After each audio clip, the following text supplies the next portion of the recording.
मेरे प्यारे देशवासियों, नमस्कार। कोरोना की दूसरी वेव और दूसरी वेव से हम भारतवासियों की लड़ाई जारी है। दुनिया के अनेक देशों की तरह भारत भी इस लड़ाई के दौरान बहुत बड़ी पीड़ा से गुजरा है। हम में से कई लोगों ने अपने परिजनों को, अपने परिचितों को खोया है। ऐसे सभी परिवारों के साथ मेरी पूरी संवेदनाएं हैं। साथियों, बीते 100 वर्षों में आई ये सबसे बड़ी महामारी है, त्रासदी है। इस तरह की महामारी आधुनिक विश्व ने न देखी थी, न अनुभव की थी। इतनी बड़ी वैश्विक महामारी से हमारा देश कई मोर्चों पर एक साथ लड़ा है। कोविड अस्पताल बनाने से लेकर आईसीयू बेड्स की संख्या बढ़ानी हो, भारत में वेंटिलेटर बनाने से लेकर टेस्टिंग लैब्स का एक बहुत बड़ा नेटवर्क तैयार करना हो, कोविड से लड़ने के लिए बीते 1.25 साल में ही देश में एक नया हेल्थ इंफ्रास्ट्रक्चर तैयार किया गया है। सेकंड वेव के दौरान अप्रैल और मई के महीने में भारत में मेडिकल ऑक्सीजन की डिमांड कल्पनीय रूप से बढ़ गई थी। भारत के इतिहास में कभी भी इतनी मात्रा में मेडिकल ऑक्सीजन की जरूरत कभी भी महसूस नहीं की गई। इस जरूरत को पूरा करने के लिए युद्ध स्तर पर काम किया गया। सरकार के सभी तंत्र लगे। ऑक्सीजन रेल चलाई गई, एयरफोर्स के विमानों को लगाया गया, नौसेना को लगाया गया। बहुत ही कम समय में लिक्विड मेडिकल ऑक्सीजन के प्रोडक्शन में 10 गुना से ज्यादा बढ़ाया गया। दुनिया के हर कोने से, जहां कहीं से भी जो कुछ भी उपलब्ध हो सकता था, उसको प्राप्त करने का भरसक प्रयास किया गया, लाया गया।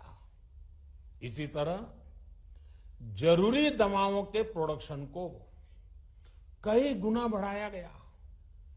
विदेशों में जहां भी दवाइयां उपलब्ध हो, वहां से उन्हें लाने में कोई कोर कसर बाकी नहीं छोड़ी गई। साथियों, कोरोना जैसे अदृश्य और रूप बदलने वाले दुश्मन के खिलाफ लड़ाई में सबसे प्रभावी हथियार कोविड प्रोटोकॉल है। मास्क, 2 गज की दूरी और बाकी सारी सावधानियां, उसका पालन ही है। इस लड़ाई में वैक्सीन हमारे लिए सुरक्षा कवच की तरह है। आज पूरे विश्व में वैक्सीन के लिए जो मांग है, उसकी तुलना में उत्पादन करने वाले देश और वैक्सीन बनाने वाली कंपनियां बहुत कम है, इन्हीं गिनी हैं।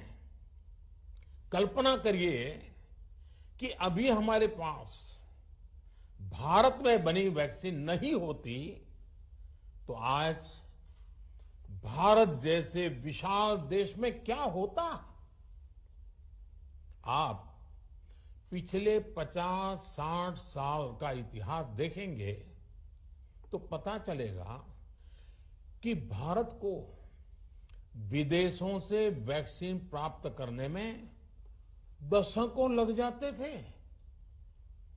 विदेशों में वैक्सीन का काम पूरा हो जाता था, तब भी हमारे देश में वैक्सीनेशन का काम शुरू भी नहीं हो पाता था। पोलियो की वैक्सीन हो, स्मॉल पॉक्स, जहां गांव में हम इसको चेचक कहते हैं, चेचक की वैक्सीन हो, हेपेटाइटिस बी की वैक्सीन हो, इनके लिए देशवासियों ने दशकों तक इंतजार किया था।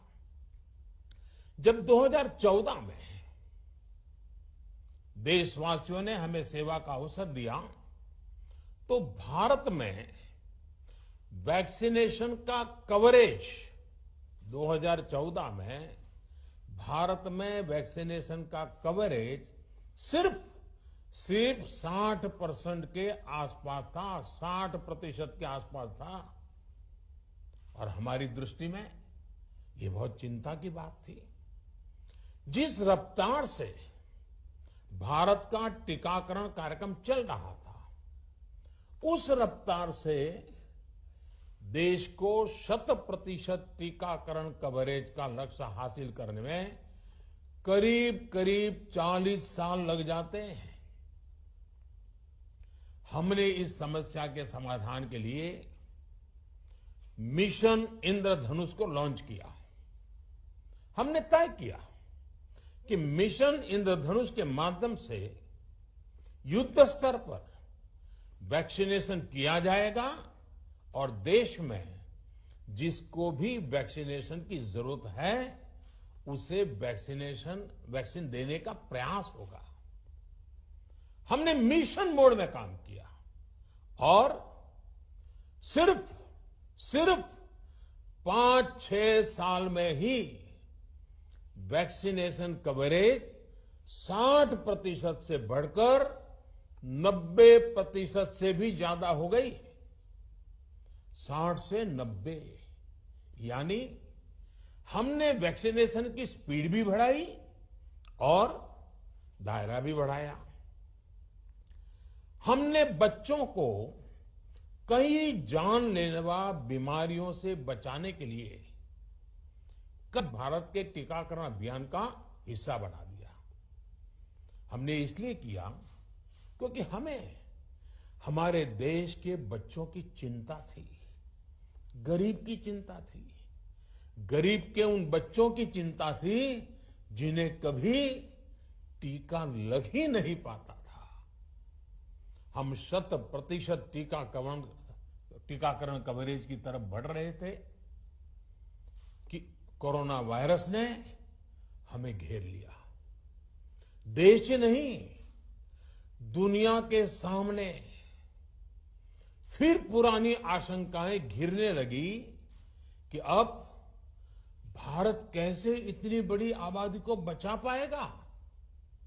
लेकिन साथियों, जब नीयत साफ होती है, नीति स्पष्ट होती है, निरंतर परिश्रम होता है, तो नतीजे भी मिलते हैं।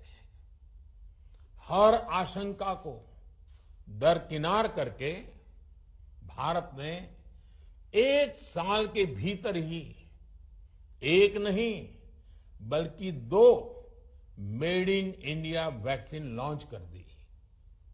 हमारे देश ने, देश के वैज्ञानिकों ने ये दिखा दिया कि भारत बड़े बड़े देशों से पीछे नहीं है। आज जब मैं आपसे बात कर रहा हूं तो देश में 23 करोड़ से ज्यादा वैक्सीन की डोज दी जा चुकी है। 23 करोड़।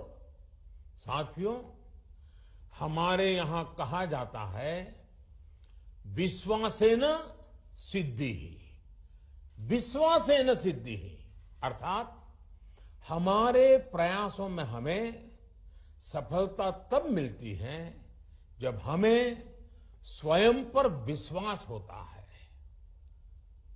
हमें पूरा विश्वास था कि हमारे वैज्ञानिक बहुत ही कम समय में वैक्सीन बनाने में सफलता हासिल कर लेंगे। इसी विश्वास के चलते जब हमारे वैज्ञानिक अपना रिसर्च वर्क कर ही रहे थे, तभी हमने लॉजिस्टिक्स और दूसरी तैयारियां शुरू कर दी थी। आप सब भली भांति जानते हैं कि पिछले साल यानी एक साल पहले, पिछले साल अप्रैल में जब कोरोना के कुछ ही हजार केस थे, उसी समय वैक्सीन टास्क फोर्स का गठन कर दिया गया था। भारत के लिए वैक्सीन बनाने वाली कंपनियों को सरकार ने हर तरह से सपोर्ट किया। वैक्सीन निर्माताओं को क्लिनिकल ट्रायल में मदद की गई, रिसर्च और डेवलपमेंट के लिए जरूरी फंड दिया गया। हर स्तर पर सरकार उनके साथ कंधे से कंधा मिलाकर चली। आत्मनिर्भर भारत पैकेज के तहत मिशन कोविड सुरक्षा के माध्यम से भी उन्हें हजारों करोड़ रुपए उपलब्ध कराए गए। पिछले काफी समय से देश लगातार जो प्रयास और परिश्रम कर रहा है, उससे आने वाले दिनों में वैक्सीन की सप्लाई और भी ज्यादा बढ़ने वाली है। आज देश में 7 कंपनियां विभिन्न प्रकार की वैक्सीन का प्रोडक्शन कर रही है। 3 और वैक्सीन का ट्रायल भी एडवांस स्टेज पे चल रहा है। वैक्सीन की उपलब्धता बढ़ाने के लिए दूसरे देशों की कंपनियों से भी वैक्सीन खरीदने की प्रक्रिया को तेज किया गया है। इधर हाल के दिनों में कुछ एक्सपर्ट्स द्वारा हमारे बच्चों को लेकर भी चिंता जताई गई है। इस दिशा में भी 2 वैक्सीन का ट्रायल तेजी से चल रहा है। इसके अलावा अभी देश में एक नेजल वैक्सीन पर भी रिसर्च जारी है। इसे सिरिंज से न देकर नाक में स्प्रे किया जाएगा। देश को अगर निकट भविष्य में इस वैक्सीन पर सफलता मिलती है, तो इससे भारत के वैक्सीन अभियान में और ज्यादा तेजी आएगी। साथियों, इतने कम समय में वैक्सीन बनाना अपने आप में पूरी मानवता के लिए बहुत बड़ी उपलब्धि है, लेकिन इसकी अपनी सीमाएं भी हैं। वैक्सीन बनने के बाद भी दुनिया के बहुत कम देशों में वैक्सीनेशन प्रारंभ हुआ और ज्यादातर समृद्ध देशों में ही शुरू हुआ। WHO ने वैक्सीनेशन को लेकर गाइडलाइंस दी। वैज्ञानिकों ने वैक्सीनेशन की रूपरेखा रखी और भारत ने भी जो अन्य देशों की बेस्ट प्रैक्टिसेस थी, विश्व स्वास्थ्य संगठन WHO के मानक थे, उसी आधार पर चरणबद्ध तरीके से वैक्सीनेशन करना तय किया। केंद्र सरकार ने मुख्यमंत्रियों के साथ हुई अनेकों बैठकों से जो सुझाव मिले, संसद के विभिन्न दलों के साथियों द्वारा जो सुझाव मिले, उसका भी पूरा ध्यान रखा। इसके बाद ही ये तय हुआ कि जिन्हें कोरोना से ज्यादा खतरा है, उन्हें प्राथमिकता दी जाएगी। इसलिए ही हेल्थ वर्कर्स, फ्रंटलाइन वर्कर्स, 60 वर्ष की आयु से ज्यादा के नागरिक, बीमारियों से ग्रसित 45 वर्ष से ज्यादा आयु के नागरिक, इन सभी को वैक्सीन पहले लगनी शुरू हुई है। आप कल्पना कर सकते हैं कि अगर कोरोना की दूसरी वेव से पहले हमारे फ्रंटलाइन वर्कर्स को वैक्सीन नहीं लगी होती तो क्या होता। सोचिए, हमारे डॉक्टर्स, नर्सिंग स्टाफ को वैक्सीन ना लगी तो क्या होता। अस्पतालों में सफाई करने वाले हमारे भाई बहनों को, एम्बुलेंस के हमारे ड्राइवर्स भाई बहनों को वैक्सीन ना लगी होती तो क्या होता। ज्यादा से ज्यादा हेल्थ वर्कर्स को वैक्सीनेशन होने की वजह से ही वो निश्चिंत होकर दूसरों की सेवा में लग पाए, लाखों देशवासियों का जीवन बचा पाए। लेकिन देश में कम होते कोरोना के मामलों के बीच केंद्र सरकार के सामने अलग अलग सुझाव भी आने लगे, भिन्न भिन्न मांगे होने लगी। पूछा जाने लगा, सब कुछ भारत सरकार ही क्यों तय कर रही है, राज्य सरकारों को छूट क्यों नहीं दी जा रही है, राज्य सरकारों को लॉकडाउन की छूट क्यों नहीं मिल रही है, one size does not fit all जैसी बातें भी कही गई। दलील ये दी गई कि संविधान में चूंकि हेल्थ, आरोग्य प्रमुख रूप से राज्य का विषय है, इसलिए अच्छा है कि सब राज्य ही करें। इसलिए इस दिशा में एक शुरुआत की गई। भारत सरकार ने एक बृहद गाइडलाइन बनाकर राज्यों को दी ताकि राज्य अपनी आवश्यकता और सुविधा के अनुसार काम कर सके। स्थानीय स्तर पर कोरोना कर्फ्यू लगाना हो, माइक्रो कंटेनमेंट जोन बनाना हो, इलाज से जुड़ी व्यवस्थाएं हो, भारत सरकार ने राज्यों की इन मांगों को स्वीकार किया। साथियों, इस साल 16 जनवरी से शुरू होकर अप्रैल महीने के अंत तक भारत का वैक्सीनेशन कार्यक्रम मुख्यतः केंद्र सरकार की देखरेख में ही चला। सभी को मुफ्त वैक्सीन लगाने के मार्ग पर देश आगे बढ़ रहा था। देश के नागरिक भी अनुशासन का पालन करते हुए अपनी बारी आने पर वैक्सीन लगवा रहे थे। इस बीच कई राज्य सरकारों ने फिर कहा कि वैक्सीन का काम डिसेंट्रलाइज किया जाए और राज्यों पर छोड़ दिया जाए। तरह तरह के स्वर उठे, जैसे कि वैक्सीनेशन के लिए एज ग्रुप क्यों बनाए गए। दूसरी तरफ किसी ने कहा कि उम्र की सीमा आखिर केंद्र सरकार ही क्यों तय करे। कुछ आवाजें तो ऐसी भी उठी कि बुजुर्गों का वैक्सीनेशन पहले क्यों हो रहा है। भांति भांति के दबाव भी बनाए गए। देश के मीडिया के एक वर्ग ने इसे कैंपेन के रूप में भी चलाया। साथियों, काफी चिंतन मनन के बाद इस बात पर सहमति बनी कि राज्य सरकारें अपनी तरफ से भी प्रयास करना चाहती हैं, तो भारत सरकार को क्यों इतराज हो और भारत सरकार इतराज क्यों करे।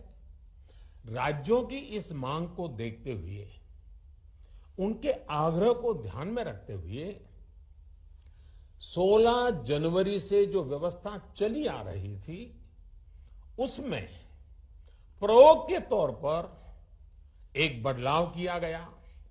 हमने सोचा कि राज्य ये मांग कर रहे हैं, उनका उत्साह है, तो चलो भाई 25% का काम उन्हीं को सुपुर्द कर दिया जाए, उन्हीं को दे दिया जाए। स्वाभाविक है 1 मई से राज्यों को 25% काम उनके हवाले कर दिया गया। उसे पूरा करने के लिए उन्होंने अपने अपने तरीके से प्रयास भी किए। इतने बड़े काम में किस तरह की कठिनाइयां आती हैं, ये भी उनके ध्यान में आने लगा। उनको पता चला पूरी दुनिया में वैक्सीन की क्या स्थिति है, इसकी सच्चाई से भी राज्य परिचित हुए। और हमने देखा, एक तरफ मई में सेकेंड वेव, दूसरी तरफ वैक्सीन के लिए लोगों का बढ़ता रुझान, और तीसरी तरफ राज्य सरकारों की कठिनाइयां। मई में 2 सप्ताह बीतते बीतते कुछ राज्य खुले मन से ये कहने लगे कि पहले वाली व्यवस्था ही अच्छी थी। धीरे धीरे इसमें कई राज्य सरकारें जुड़ती चली गई। वैक्सीन का काम राज्यों पर छोड़ा जाए, जो इसकी वकालत कर रहे थे उनके विचार भी बदलने लगे। एक अच्छी बात रही कि समय रहते राज्य पुनर्विचार की मांग के साथ फिर आगे आए। राज्यों की इस मांग पर हमने भी सोचा कि देशवासियों को तकलीफ ना हो, सुचारू रूप से उनका वैक्सीनेशन हो। इसके लिए 1 मई के पहले वाली, यानी 1 मई के पहले 16 जनवरी से अप्रैल अंत तक जो व्यवस्था थी, पहले वाली पुरानी व्यवस्था को फिर से लागू किया जाए। साथियों, आज ये निर्णय लिया गया है कि राज्यों के पास वैक्सीनेशन से जुड़ा जो 25% काम था, उसकी जिम्मेदारी भी भारत सरकार उठाएगी। ये व्यवस्था आने वाले 2 सप्ताह में लागू की जाएगी। इन 2 सप्ताह में केंद्र और राज्य सरकारें मिलकर नई गाइडलाइंस के अनुसार आवश्यक तैयारी कर लेगी। संयोग है कि 2 सप्ताह बाद 21 जून को ही अंतर्राष्ट्रीय योग दिवस भी है। 21 जून सोमवार से देश के हर राज्य में 18 वर्ष से ऊपर की उम्र के सभी नागरिकों के लिए भारत सरकार राज्यों को मुफ्त वैक्सीन मुहैया कराएगी। वैक्सीन निर्माताओं से कुल वैक्सीन उत्पादन का 75% हिस्सा भारत सरकार खुद ही खरीदकर राज्य सरकारों को मुफ्त देगी। यानी देश की किसी भी राज्य सरकार को वैक्सीन पर कुछ भी खर्च नहीं करना होगा। अब तक देश के करोड़ों लोगों को मुफ्त वैक्सीन मिली है। अब 18 वर्ष की आयु के लोग भी इसमें जुड़ जाएंगे। सभी देशवासियों के लिए भारत सरकार ही मुफ्त वैक्सीन उपलब्ध करवाएगी। गरीब हो, निम्न मध्यम वर्ग हो, मध्यम वर्ग हो या फिर उच्च वर्ग, भारत सरकार के अभियान में मुफ्त वैक्सीन ही लगाई जाएगी। हां, जो व्यक्ति मुफ्त में वैक्सीन नहीं लगवाना चाहते, प्राइवेट अस्पताल में वैक्सीन लगवाना चाहते हैं, उनका भी ध्यान रखा गया है। देश में बन रही वैक्सीन में से 25% प्राइवेट सेक्टर के अस्पताल सीधे ले पाए, ये व्यवस्था जारी रहेगी। प्राइवेट अस्पताल वैक्सीन की निर्धारित कीमत के उपरांत एक डोज पर अधिकतम 150 रुपये ही सर्विस चार्ज ले सकेंगे। इसकी निगरानी करने का काम राज्य सरकारों के पास ही रहेगा। साथियों, हमारे शास्त्रों में कहा गया है, प्राप्य आपदम न व्यथते कदाचित। उद्योगम अनु इच्छति चा प्रमत्तः, अर्थात विजेता आपदा आने पर उससे परेशान होकर हार नहीं मानते, बल्कि उद्यम करते हैं, परिश्रम करते हैं और परिस्थिति पर जीत हासिल करते हैं। कोरोना से लड़ाई में 130 करोड़ से अधिक भारतीयों ने अभी तक की यात्रा आपसी सहयोग, दिन रात मेहनत करके तय की है। आगे भी हमारा रास्ता हमारे श्रम और सहयोग से ही मजबूत होगा। हम वैक्सीन प्राप्त करने की गति भी बढ़ाएंगे और वैक्सीनेशन अभियान को भी और गति देंगे। हमें याद रखना है कि भारत में वैक्सीनेशन की रफ्तार आज भी दुनिया में बहुत तेज है, अनेक विकसित देशों से भी तेज है। हमने जो टेक्नोलॉजी प्लेटफॉर्म बनाया है कोविन, उसकी भी पूरी दुनिया में चर्चा हो रही है। अनेक देशों ने भारत के इस प्लेटफॉर्म को इस्तेमाल करने में रुचि भी दिखाई है। हम सब देख रहे हैं कि वैक्सीन की एक एक डोज कितनी महत्वपूर्ण है। हर डोज से एक जिंदगी जुड़ी हुई है। केंद्र सरकार ने ये व्यवस्था भी बनाई है कि हर राज्य को कुछ सप्ताह पहले ही बता दिया जाएगा कि उसे कब कितनी डोज मिलने वाली है। मानवता के इस पवित्र कार्य में वाद विवाद और राजनीतिक छींटाकशी से ऐसी बातों को कोई भी अच्छा नहीं मानता है। वैक्सीन की उपलब्धता के अनुसार पूरे अनुशासन के साथ वैक्सीन लगती रहे, देश के हर नागरिक तक हम पहुंच सके, ये हर सरकार, हर जनप्रतिनिधि, हर प्रशासन की सामूहिक जिम्मेदारी है। प्रिय देशवासियों, टीकाकरण के अलावा आज एक और बड़े फैसले में, उस फैसले से मैं आपको अवगत कराना चाहता हूं। पिछले वर्ष जब कोरोना के कारण लॉकडाउन लगाना पड़ा था, तो प्रधानमंत्री गरीब कल्याण अन्न योजना के तहत 8 महीने तक 80 करोड़ से अधिक देशवासियों को मुफ्त राशन की व्यवस्था हमारे देश ने की थी। इस वर्ष भी दूसरी वेव के कारण मई और जून के लिए भी इस योजना का विस्तार किया गया था। आज सरकार ने फैसला लिया है कि प्रधानमंत्री गरीब कल्याण अन्न योजना को अब दीपावली तक आगे बढ़ाया जाएगा। महामारी के इस समय में सरकार गरीब की हर जरूरत के साथ उसका साथी बनकर खड़ी है।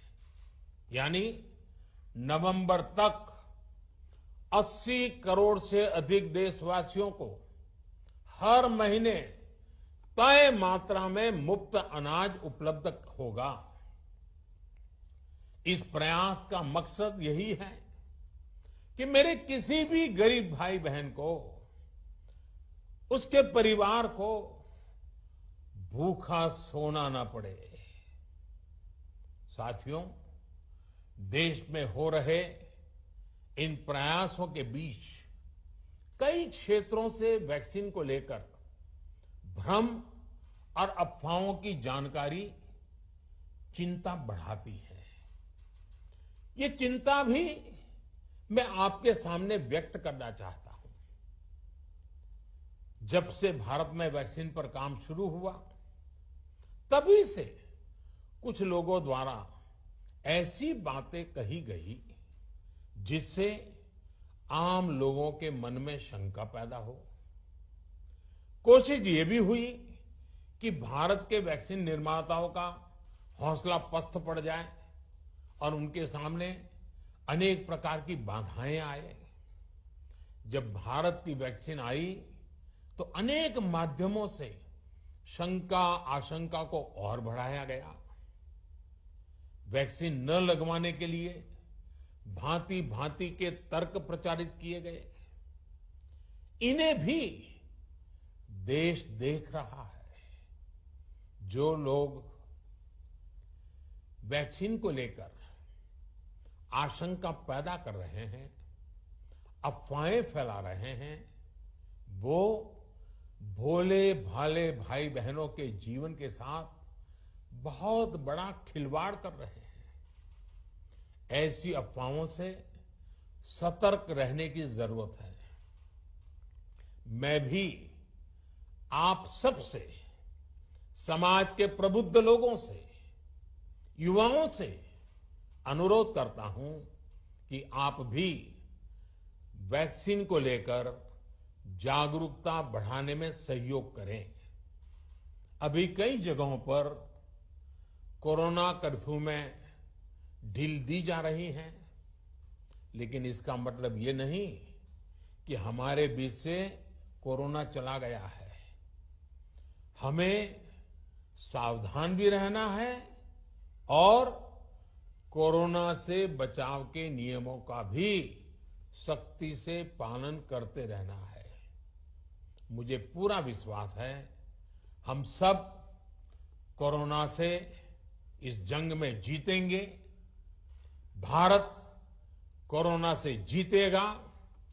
इन्हीं शुभकामनाओं के साथ आप सभी देशवासियों का बहुत बहुत धन्यवाद।